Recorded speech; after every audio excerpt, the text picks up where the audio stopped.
ପିଲାକୁ ନେଇକି ଜଙ୍ଗଲ ଭିତରେ ଚରୁଥିଲା। କାନୁଆ ଦୂରରୁ ଦେଖିଲା ହରିଣୀ ତା ଛୁଆକୁ ନେଇକି ଚରୁଛି। ମନେ ମନେ ଭାବିଲା ମୁଁ ହରିଣୀକୁ ମାରିଦେବି ଆଉ ତା ଛୁଆକୁ ନେଇକି ପଳେଇବି। କାନୁଆ ତା ସହିତ ଗୋଟେ ଶିକାରୀ କୁକୁର ଆଉ ଗୋଟିଏ ବଡ଼ ଚାଲଟିଏ ଆଣିଥିଲା।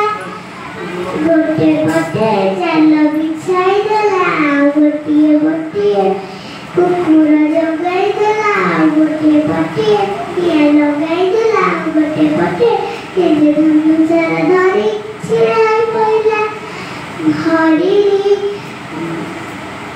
କିଛି ନ କରି ଭଗବାନଙ୍କୁ ଡାକିଲା। କହିଲା ହେ ଭଗବାନ ତମେ ତ ସମସ୍ତଙ୍କୁ ସବୁ ବିପଦରୁ ରକ୍ଷା କର। ମୁଁ ଆଜି ଗୋଟେ ବଡ଼ ବିପଦରେ ପଡ଼ିଯାଇଛି। ହରିଣୀ ଉପରକୁ ଦେଖିଲା ବେଳକୁ ଆକାଶରେ କଳା ମେଘ ଘୋଟି ଯାଇଛି। ପବନ ହବାରୁ ଜଲ ଛିଣ୍ଡିଗଲା, ବର୍ଷା ହବାରୁ ନିଆଁ ଲିଭିଗଲା ଆଉ ଶିକାରୀ କୁକୁର ଉପରେ ଗୋଟେ ଗଛଟିଏ ଭାଙ୍ଗିକି ପଡ଼ିଗଲା। ଗୋଟେ ଗୁମ୍ଫା ଦିହରୁ ସାପ ଆସିକି କାନୁଆକୁ ମାରିଦେଲା। ଚାରିଆଡ଼ ରାସ୍ତା ସଫା ହେଇଗଲା।